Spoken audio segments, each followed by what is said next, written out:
The National Electrical Code, or NEC, does not have a specific rule that says telephone equipment cannot be located inside an electrical room.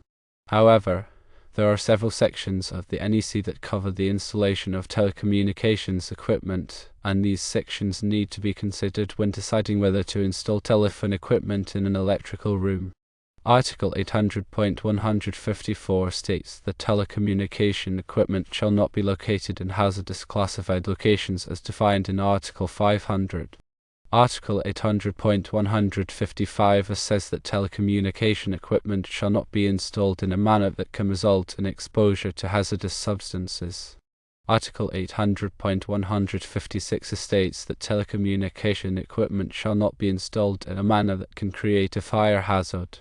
Article 800.157c states that telecommunication equipment shall not be installed within the required clearances of electrical equipment and conductors listed in Article 110.26.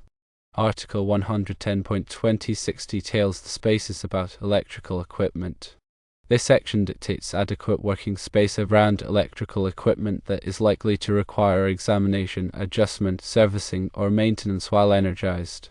Firstly, the height of the working space should be a minimum of 6.5 feet of the height of the equipment, whichever is greater. Secondly, the width of the working space should be at least 30 inches or the width of the equipment, whichever is greater. The workspace should allow at least a 90-degree opening of equipment doors or hinged panels.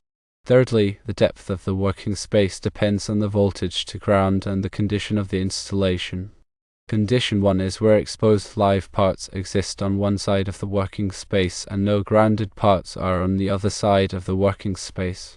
In Condition 2, exposed live parts exist on one side of the working space and grounded parts are on the other side of the working space.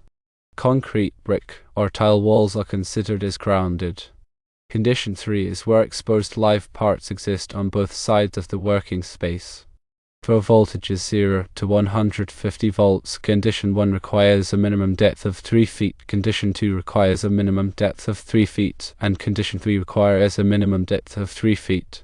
For voltages 151 to 600 volts, Condition 1 requires a minimum depth of 3 feet, Condition 2 requires a minimum depth of 3.5 feet, and Condition 3 requires a minimum depth of 4 feet. For voltages 601 to 2500 volts, Condition 1 requires a minimum depth of 4 feet, Condition 2 requires a minimum depth of 4.5 feet, and Condition 3 requires a minimum depth of 5 feet. For voltages 2501 to 9000 volts, Condition 1 requires a minimum depth of 5 feet, Condition 2 requires a minimum depth of 6 feet, and Condition 3 requires a minimum depth of 6 feet.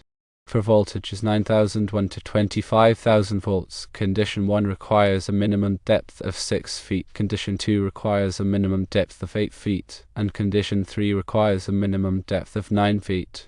For voltages 25,001 to 75,000 volts, Condition 1 requires a minimum depth of 8 feet, Condition 2 requires a minimum depth of 10 feet, and Condition 3 requires a minimum depth of 12 feet. In conclusion, the NEC doesn't explicitly prohibit telephone equipment from being installed in an electrical room. However, it does require that telecommunication equipment be installed in a manner that does not create a hazard. This includes ensuring that the equipment is not exposed to hazardous substances, that it is not installed in a way that can result in a fire hazard, and that it does not interfere with the clearances required for electrical equipment and conductors. As long as these conditions are met, it is permissible to install telephone equipment in an electrical room. When installing telecommunications equipment in any location, including an electrical room, it is crucial to ensure that all applicable codes and standards are followed to maintain safety and prevent potential hazards. If the equipment is powered, it must be appropriately grounded according to NEC Article 800.100, which covers grounding methods. The grounding conductor should be connected to the building's grounding electrode system as outlined in Article 250. Furthermore, all wiring and cabling must be suitable for the environment, including considerations for temperature, moisture, and potential physical damage. Cables should be properly supported and secured to prevent strain on connections and to avoid creating trip hazards. Also be mindful of electromagnetic interference, or EMI, which can affect both the telecommunications equipment and the electrical equipment. Keep data and communications cabling separate from power cabling where possible to minimize EMI. Use shielded cables if necessary. Regularly inspect both the electrical and telecommunications equipment for any signs of wear, damage, or overheating. Address any issues promptly to prevent potential hazards or equipment failure. Ensure that all personnel working in the electrical room are properly trained on the hazards associated with electrical equipment and the importance of following safety procedures. This training should include instruction on lockout/tagout procedures, the use of personal protective equipment, or PPE, and emergency response protocols. The installation of telecommunications equipment should not impede access to electrical equipment for maintenance and repairs. Sufficient clearance must be maintained around electrical panels, transformers, and other equipment to allow for safe operation and maintenance. Any modifications or additions to the electrical or telecommunications systems should be documented and updated in the facility's electrical drawings and records. This documentation is essential for future maintenance and troubleshooting efforts. Consider the heat generated by both the electrical and telecommunications equipment. Ensure that the room has adequate ventilation and cooling to prevent overheating, which can lead to equipment failure and fire hazards. Install smoke detectors and fire suppression systems in the electrical room to provide early warning and protection in the event of a fire. These systems should be regularly inspected and maintained to ensure proper operation. Telecommunications equipment must also comply with applicable product safety standards, such as those established by underwriters' laboratories or other recognized testing laboratories. Look for equipment that is listed and labeled to indicate compliance with these standards. When installing or maintaining telecommunications equipment, always to energize the electrical circuits in the vicinity to prevent electrical shock hazards. Follow proper lockout/tagout procedures to ensure that the circuits remain energized while work is being performed. Be aware of any specific requirements or restrictions imposed by local building codes or regulations. These codes may have additional requirements for the installation of telecommunications equipment in electrical rooms. In addition to these considerations, it is essential to have a comprehensive understanding of the National Electrical Code (NEC) requirements for both electrical and telecommunications installations. This includes staying up to date with the latest revisions to the NEC and seeking guidance from qualified electrical professionals when needed. When planning to install telephone equipment in an electrical room, it is crucial to conduct a thorough risk assessment to identify potential hazards and implement appropriate safety measures. This assessment should consider factors such as the type of electrical equipment present, the potential for exposure to hazardous substances, the risk of fire, and the potential for interference with electrical clearances. One important aspect of installing telecommunications equipment in an electrical room is ensuring proper bonding and grounding. Bonding refers to the electrical connection of conductive parts to create a low impedance path for fault current, while grounding refers to the connection of the electrical system to the earth. Proper bonding and grounding are essential for preventing electrical shock hazards and ensuring the safe operation of electrical and telecommunications equipment. Another consideration is the potential for moisture or condensation in the electrical room. Moisture can damage both electrical and telecommunications equipment and create electrical hazards. To prevent moisture problems, it is important to ensure that the electrical room is properly ventilated and that any leaks or sources of moisture are promptly addressed. In addition to the NEC requirements, there may be other applicable standards or guidelines that should be followed when installing telecommunications equipment in an electrical room. These may include standards from organizations such as the Telecommunications Industry Association, or TIA, or the Institute of Electrical and Electronics Engineers, or IEE. It is also important to consider the potential for future expansion or modifications to the electrical and telecommunications systems.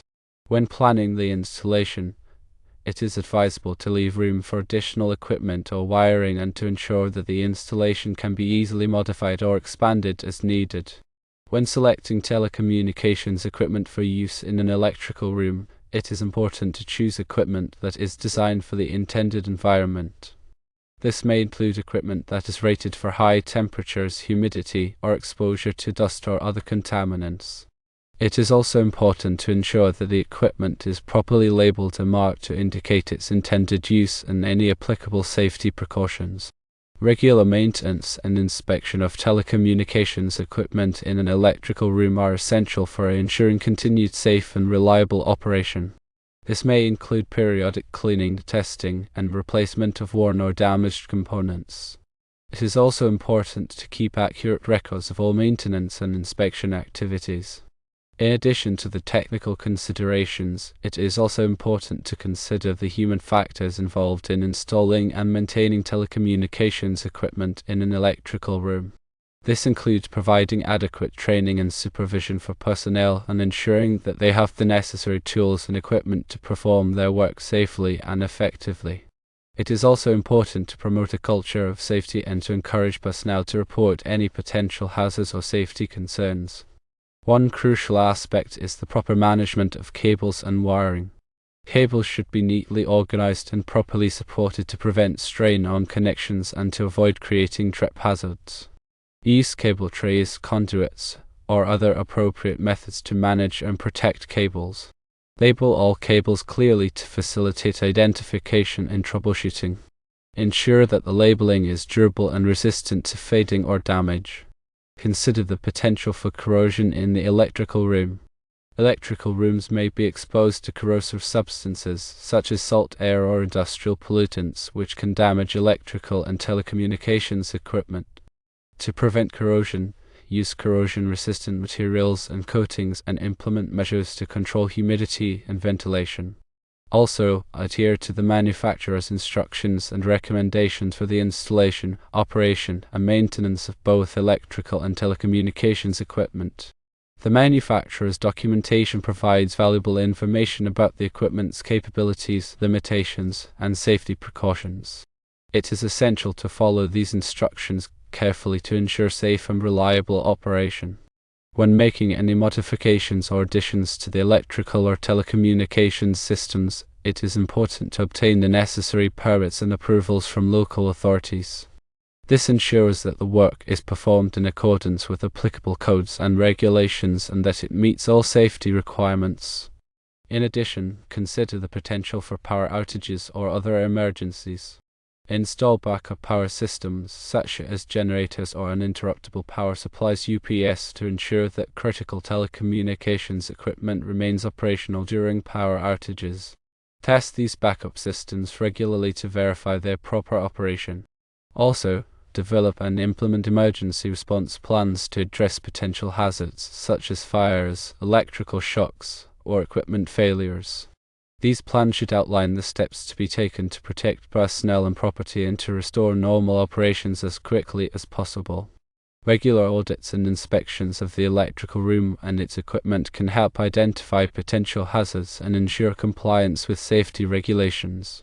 These audits should be conducted by qualified personnel and should include a review of all electrical and telecommunications equipment, wiring, grounding, and safety systems. Document all findings and recommendations from the audits and inspections and take prompt action to address any deficiencies. It is also important to stay informed about any changes or updates to the NEC or other applicable codes and standards. These codes are constantly evolving to address new technologies and safety concerns, so it is essential to stay up to date on the latest requirements. Consider the potential for cybersecurity threats to telecommunications equipment in the electrical room.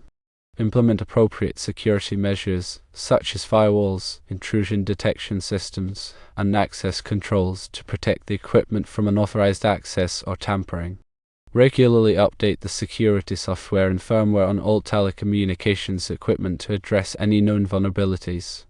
It is also important to educate personnel about cybersecurity risks and to train them on how to identify and prevent cyber attacks.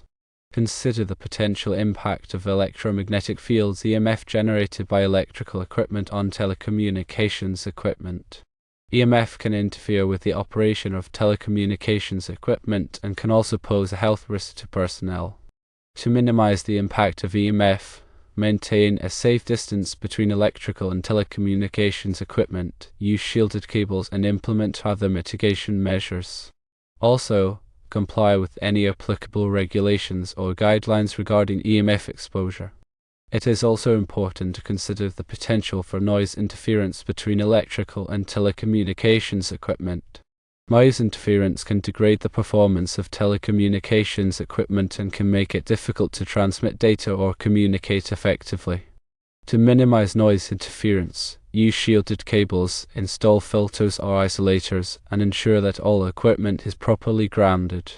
It is also important to follow best practices for cable management and to avoid running cables near sources of noise interference, such as motors or transformers. Consider the potential for static electricity buildup in the electrical room.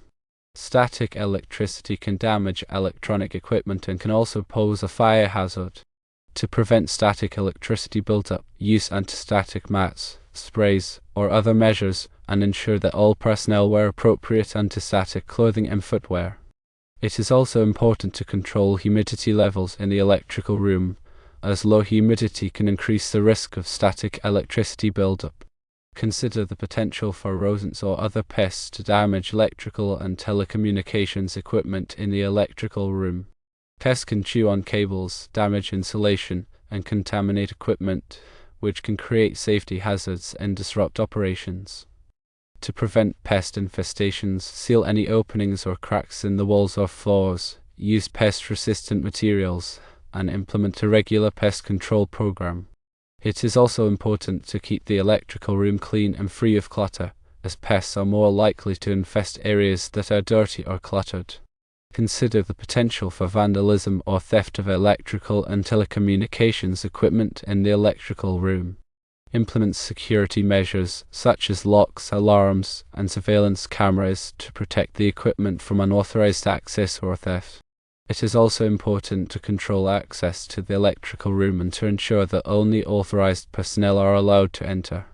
Regularly inspect the electrical room for any signs of vandalism or theft and take prompt action to address any security breaches. It is essential to maintain accurate and up-to-date documentation of all electrical and telecommunications equipment in the electrical room.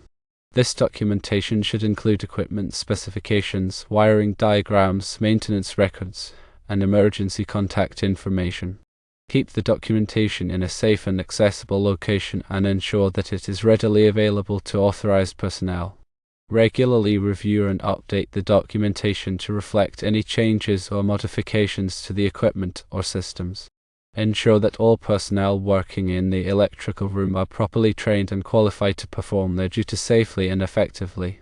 Training should include instruction on electrical safety, telecommunications equipment operation, emergency procedures, and applicable codes and regulations. Provide ongoing training and refresher courses to ensure that personnel stay up to date on the latest technologies and safety practices. It is also important to verify the qualifications and certifications of personnel to ensure that they meet the required standards. Encourage open communication and collaboration between electrical and telecommunications personnel.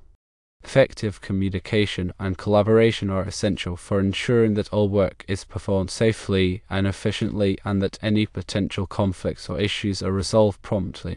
Foster a culture of teamwork and mutual respect and encourage personnel to share their knowledge and expertise. Ensure that all personnel have access to the necessary tools, equipment, and personal protective equipment (PPE) to perform their duties safely and effectively.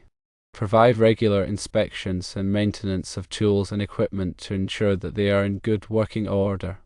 Enforce the use of PPE such as safety glasses, gloves, and insulated tools, and provide training on the proper use and care of PPE. It is also important to ensure that personnel are aware of the limitations of their tools and equipment and that they use them only for their intended purposes. In conclusion, while the NEC doesn't explicitly forbid telephone equipment in electrical rooms, a multitude of safety and operational considerations must be carefully evaluated and addressed. These considerations range from adherence to clearance requirements and prevention of fire hazards to ensuring proper grounding, cable management, and cybersecurity. A comprehensive approach involving risk assessments, Regular inspections, thorough documentation, and well-trained personnel is crucial for maintaining a safe and efficient environment where both electrical and telecommunications equipment can coexist without compromising safety or performance.